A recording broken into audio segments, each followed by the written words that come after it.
Hello everyone, কি খবৰ আপোনালোক মই অখিমেশ স্বাগতম জনাইছো মানে মোৰ চেনেলৰ অন্যটা ভিডিঅ'লৈ। তো মই আছো বৰ্তমান নেপালত। যদি আপোনালোকে নেপালত আহি আপোনাৰ ঘৰৰ কাৰোবাৰ ৰোগী চিকিৎসা কৰিবলৈ ভাবিছে চকুৰ মানে যেটো চকুৰ মেডিকেল হয় এখন যদি চকুৰ চিকিৎসা কৰিবলৈ আহিবলৈ ভাবিছে তেনেহ'লে মোৰ এই ভিডিঅ'টো সম্পূৰ্ণকৈ চাওক, তেতিয়া গম পাব যে নেপালত আহি কিমান টকা খৰচ হয় আৰু কি কি কৰিব লাগে সকলোবিলাক মই ভিডিঅ'ৰ যোগেদি জনাই আছো। তো যাব লাগিব আমি মেডিকেল আৰু মেডিকেলৰ সন্মুখতে মই আছো। তো পলক চেণ্টাৰ আৰু এইফালে সোমাই দেখিব এইফালে আপোনাৰ এতিয়া লেখা আছে মেচি এইচ হস্পিটেল। তো এই হস্পিটেলখনত আহিছোঁ আমি মোৰ ভাইটি এজনক লৈ আহিছোঁ আৰু তাৰ চকু যিহেতুকে এক মাহৰ আগত অপাৰেশ্যন কৰি গৈছিলোঁ, এতিয়া বৰ্তমান চেকআপ আছে। আৰু এইফালে চিকিউৰিটি ডিউটি আছে, সুধিলোঁ কিন্তু ভিতৰত যিহেতুকে পাৰ্মিশ্যন নিদিয়ে বোলে, কিন্তু বাহিৰতে যি ভিডিঅ' বনাব পাৰিব। তো বাহিৰৰ পৰাই মই সকলোবিলাক কৈ আছোঁ আপোনালোকক। এইখনেই হৈছে চকুৰ মেডিকেল, যিখন মেডিকেলত মোৰ ভাইটিজনক লৈ আহিছোঁ। আৰু ভিতৰত যিখিনি পইচা খৰচৰ কথা মানে কৈছোঁ, মই বেছি পইচা খৰচ নহয়, আৰু যদি পইচা খৰচ হয় কিমান কি খৰচ হয় সকলোবিলাক কৈ আছোঁ, আৰু কি ডকুমেণ্টছ লাগিব মোৰ ভিডিঅ' যোগেদি সকলোবিলাক গম পাই থাকিব। আৰু নেপালৰ চকু মেডিকেলৰ অহা আগতে মোৰ এই ভিডিঅ'টো চাই পেলাই গম পাই লওক যে নেপালত দুখন চকুৰ মেডিকেল আছে, এখন হৈছে প্ৰাইভেট আৰু এখন হৈছে চৰকাৰী।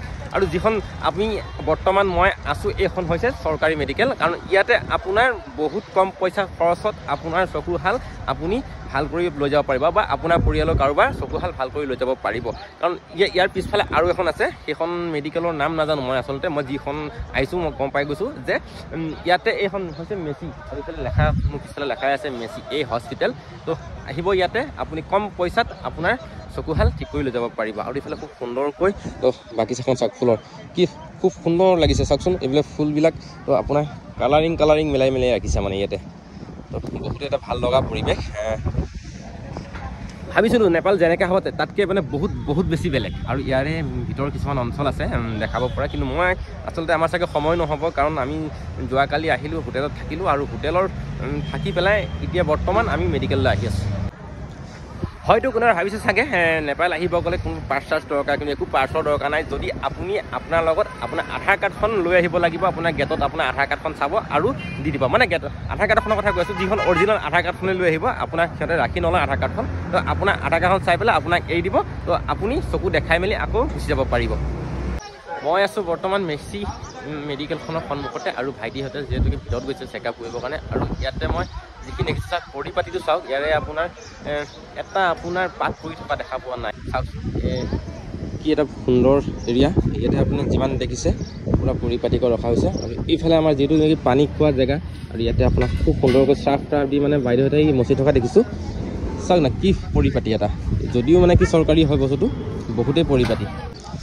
আমাৰ অসমতে যিখিনি চৰকাৰী মেডিকেল থাকে ন, তাতে আপোনাৰ পিক ধৰি লওক আপোনাৰ অন্যান্য বস্তুৱে পৰি থকা দেখা যায়, কিন্তু ইয়াতে মই কাৰোবাৰ পিকটো বিচৰাৰ কথা, ইয়াতে পাত পলিথিন মানে একোৱেই পৰি থাকিব নিদিয়ে। আৰু সময়ে ইয়াতে ছাৰ্ভে কৰা মানুহ আহে, আৰু ছাৰ্ভে কৰে, আৰু এইখিনি ৱাছ কৰা মানুহটো আহিয়ে থাকে। আৰু ইয়াতে মানে কি মানে পাৰ্টকৈ যিখিনি কাম যাৰ হয় এই সকলোৱে কামবিলাক কৰি গৈ আছে। সেয়াই আৰু ইয়াত মানে কি অসমতকৈ বহুত উন্নত আৰু বহুত পৰিপাতি দেখা পালোঁ মানে মই চৰকাৰী মেডিকেলত প্ৰথমবাৰ। আৰু এইফালে লেখা আছে পূৰা ডু নট স্পীড, যদি আপুনি তামোল খাই পিক পেলায় তেনেহ'লে আপুনি 500 টকালৈকে জৰিমনা দিব লাগিব। আৰু এই ছিষ্টেমটো কৰি দিয়াৰ কাৰণে বহুত বেছি ভাল হৈছে, কিয়নো এইটো কাৰণে হয়তো ভয় কৰি চাগে এইবিলাক লেতেৰা কাম নকৰে, আৰু সেইবাবে বহুত সুন্দৰ চফা হৈ আছে। আৰু এইফালে চাওক নাই, এইফালে বাইদেউহঁত আহি আছে, তো য'ত লেতেৰা হৈ আছে সকলোবিলাক ধুই তেওঁলোকে চফা কৰি আৰু থৈ যায়। আৰু এইফালে আহিছোঁ মই, এইখন এখন গ্ৰাউণ্ড হয়, ইয়াতে ফুটবল ক্ৰিকেট এনেকৈ খেলে চাগে। আৰু এইফালে দেখিছোঁ খুব সুন্দৰ, আৰু কি গছ হয় নাজানো, এইবিলাক তামোল গছৰ নাৰিকল গছৰ নিচিনাকৈ পূৰা ৰুই থৈছে। কি হয় বাৰু আপোনালোকে কমেণ্ট কৰি জনাবচোন যদি চিনি পায়, মই চিনি পোৱা নাই। কিন্তু ইয়াত আগৰ এটাতো ভিডিঅ'টো বনাইছিলোঁ যে ইয়াত আহিলে থাকিবৰ কাৰণে হোটেল ৰুমৰ ফেচিলিটি আছে, মানে কি ওচৰতে হোটেল লাগি থাকে, আৰু ইয়াতে বেছি দাম নহয়, অসমৰ নিচিনা দাম নহয়। আপোনাৰ এটা ৰুম 300 টকাত পোৱা যায়, 3-4জন মানুহ থাকিব পাৰে, ডাবুল বেড থাকে, 300 টকাত পোৱা যায় মাত্ৰ। আৰু খোৱা বোৱা কথাটো কি ক'ম, অসমৰ দৰে মানে কি আপোনাৰ ভাত নিৰামিষ 70 টকা 80 টকা এনেকুৱা ধৰণৰ। ইয়াতে আপোনাৰ অসমৰ মানুহে হোটেল খুলি পেলাই আছে। এই এনকি কম্পাউণ্ডৰ বাহিৰত যিখিনি হোটেল পাব বেছিভাগ অসমৰে হোটেল আছে বা অসমৰে দোকান আছে।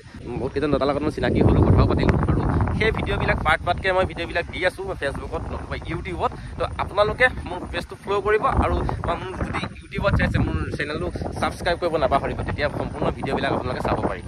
তো আমি মানে এতিয়া কি চেকআপ টেকআপ কৰিলোঁ ইয়াত, আৰু মেডিচিনো ল'লোঁ। আৰু মেডিচিন ল'লোঁ, আজি কিমান টকা মেডিচিন হ'ল? 420 টকা। আজি মাত্ৰ 420 টকা। ইণ্ডিয়ান ৰুপিজ নে নেপাল ৰুপিজ? ইণ্ডিয়ান ৰুপিজ 420 টকা হ'ল। আৰু আগতে আমি 1 মাহৰ আগত যেতিয়া আমি অপাৰেশ্যন কৰি গৈছিলোঁ ইয়াত 18,000 মান টকাহে আমাৰ খৰচ হৈছিলে হয় নাই 18,000 টকা মানে কি ট্ৰান্সপৰ্টেশ্যনখিনি নধৰাকৈ ট্ৰান্সপৰ্টেশ্যন মানে বেলেগ কিছুমান টেক্স থাকে টেক্সখিনি মানে বেছিকৈ লৈ সিহঁতে মানে কিন্তু ইণ্ডিয়ান ৰুপি দিলে কম হৈ যায় আৰু তো আপোনালোকে ইণ্ডিয়ান ৰুপিজ লৈ আহিলেও ইয়াতে মানে কোনো প্ৰব্লেম নোহোৱাকৈ কাম কৰি যাব পাৰিব ইয়াতে কোনো পইচা চেঞ্জ কৰিব নালাগে আৰু বেছি পইচা খৰচ নহয় আপোনাক ক'লোৱেই মই এতিয়া টকা পৰিমাণটো সেইটোৱে আৰু টকাৰ পৰিমাণটো মানে অনলাইন ব্যৱস্থাটো কৰিলে মানে টেক্সটো অকণ বেছিকৈ লয় সেইটো হয় তো সেয়াই আৰু ভাবি চিন্তি চাই পেলাই আহিব আৰু আহি পেলাই ভালকৈ কথা বতৰা পাতি তো কামটো কৰি যাব পাৰিব আপোনালোকে